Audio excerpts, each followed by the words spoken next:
Twip. Bonjour et bienvenue sur Aldricoscope, la chaîne faite avec le cœur et tournée avec les pieds. C'est un plaisir de vous retrouver pour cette nouvelle vidéo qui, je le rappelle, affirme et assume totalement de n'être faite qu'en une seule prise et sans filet.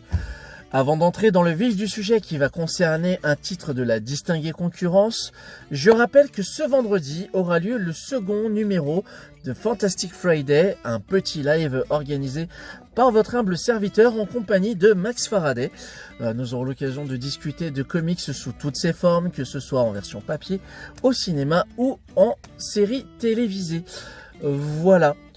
Aujourd'hui, nous allons nous intéresser donc à une lecture qui concerne la Justice League, et pas des moindres, puisqu'en fait, c'est une suggestion de lecture que j'ai eue par l'ami Max, justement, à savoir la version New 52, scénarisée par Geoff Johns et dessinée par Jim Lee. Alors, d'abord, pour resituer les choses dans le contexte, avant de vous donner mon avis, je connaissais assez peu les titres des New 52. Il s'avère que DC Comics était arrivé à un moment où, pour essayer d'appréhender un nouveau lectorat, a décidé de rebooter l'intégralité de son catalogue, à savoir les 52 titres, ce qui est énorme. Et ça a concerné absolument tous les super-héros, même les plus connus et même les plus anecdotiques, dirons-nous. Donc ça va passer de Superman à Animal Man, en passant par Swamp Thing, Green Lantern, Flash, Wonder Woman, bref, tout le monde y passe. J'avais eu l'occasion, moi, pour le coup, de lire le crossover Flashpoint qui a été à l'origine de ce fameux reboot. Un Flashpoint qui m'avait beaucoup plu, même si je n'avais pas toutes les clés pour déceler les divers clins d'œil et les petites subtilités niveau lecture. Ça a été un vrai plaisir de lecture. Et là, pour le coup, je voulais m'intéresser à ce que proposait DC Comics vis-à-vis de la Justice League, parce que bon, je connaissais suffisamment ce qui se passait du côté de chez Marvel, et du coup, j'ai découvert ce titre-là, qui est vachement cool, puisque là, on revient aux fondamentaux, pour moi, du comics de super-héros, à savoir un récit relativement immersif, simple, efficace, dynamique.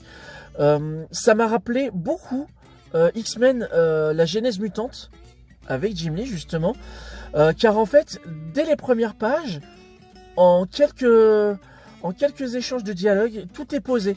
Que ce soit les personnages, les interactions entre eux, les enjeux, ça va très vite. On n'a pas besoin d'avoir un bagage conséquent pour certains personnages qui avaient 75 voire 80 ans d'existence. Là, on rentre dans le vif du sujet et c'est vraiment très cool. Je ne peux pas résister à l'envie de vous montrer le début du livre, qui commence par une course-poursuite en hélicoptère avec Batman. On tourne la page et boum, ça envoie quand même du lourd.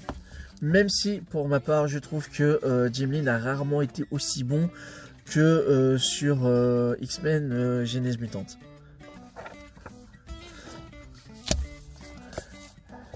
Ce tome de Justice League, intitulé Aux origines pour le tome 1, va nous montrer en fait Batman pourchassant donc un individu qui s'avère être une créature issue d'Apocalypse, donc le monde de Darkseid.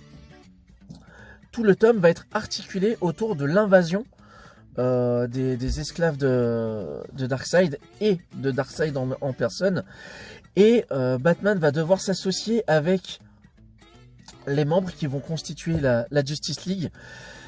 Et c'est extrêmement fun, puisque comme je l'expliquais, les personnages ne se connaissent pas entre eux, ou ont tout au plus des notions, ou connaissent les autres protagonistes de réputation. Donc c'est là que va se créer très rapidement soit des tensions, soit des associations assez comiques.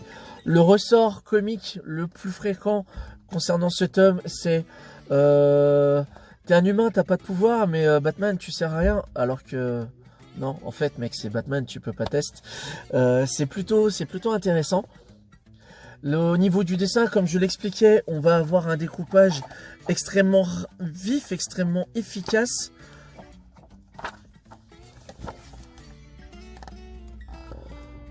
Bien évidemment, au début, les protagonistes ne se connaissant pas plus que ça, il y a forcément des petites tensions, des petites bagarres.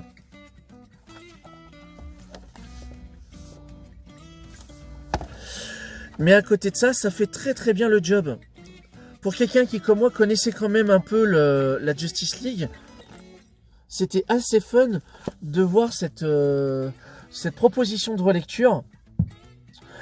Et pour surfer plus ou moins avec l'actualité, je trouve que ça fait écho avec ce qu'on va avoir, enfin ce que les Américains surtout vont avoir d'ici quelques semaines, à savoir le fameux film Justice League version Snyder Cut, en référence à Zack Snyder, le réalisateur. Il faut savoir que le film à l'époque était sorti alors que le réalisateur en cours de tournage a dû abandonner le projet pour des raisons personnelles, et c'était Joss Whedon, le réalisateur des 2 premiers films Avengers, qui avait été appelé à la rescousse pour fignoler et terminer le film. Ce qui a donné un résultat très clivant, très discutable et très controversé. Du coup, les fans à corps et à cri ont réclamé cette fameuse Snyder Cut, car le réalisateur, par le biais des réseaux sociaux, avait popé à droite à gauche des concept art, des photos de production de scènes qui n'existaient pas dans la version finale. Ça a attisé les fans de l'envie d'avoir la version proposée par Zack Snyder.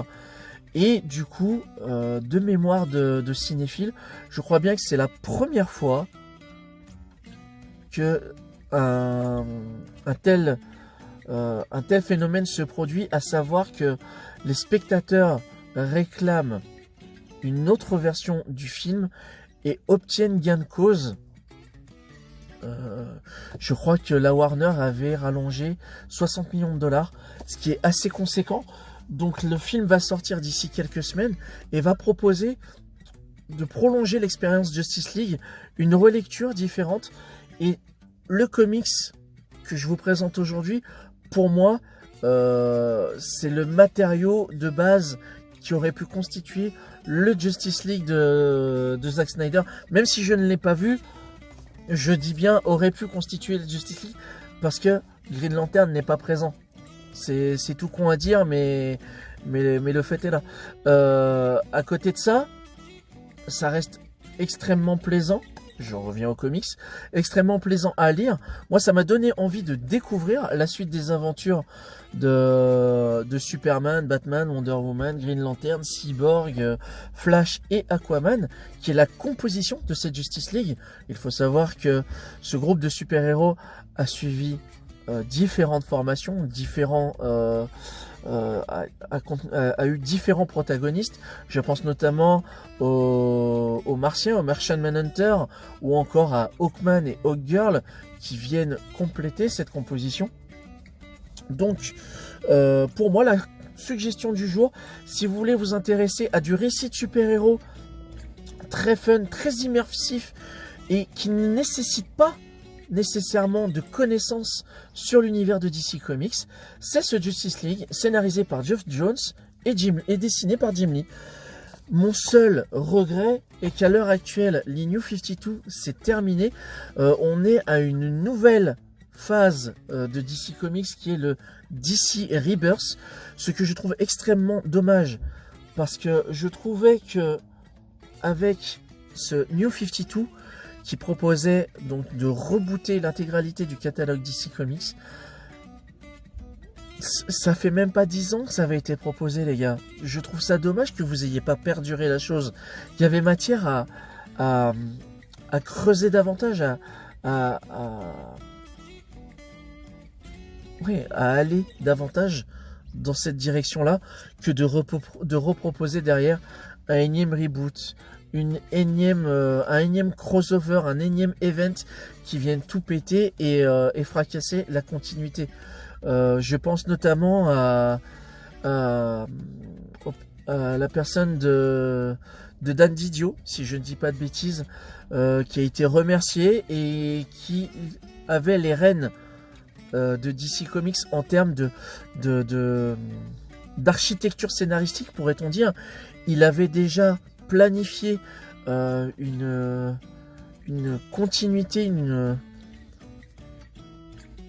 synergie entre les différents titres. Et Dan Didio a été remercié. Du coup, la continuité n'existe plus réellement. Chacun va vivoter à droite à gauche. En tous les cas, c'est comme ça que je l'ai compris. N'hésitez pas à me corriger dans les commentaires si je dis n'importe quoi. Mais tel que je l'ai compris, Dan Didio serait parti de DC Comics. Et à la suite de ça, les divers titres de la distinguée concurrence vont connaître des versions parallèles les unes des autres avec de possibles interactions.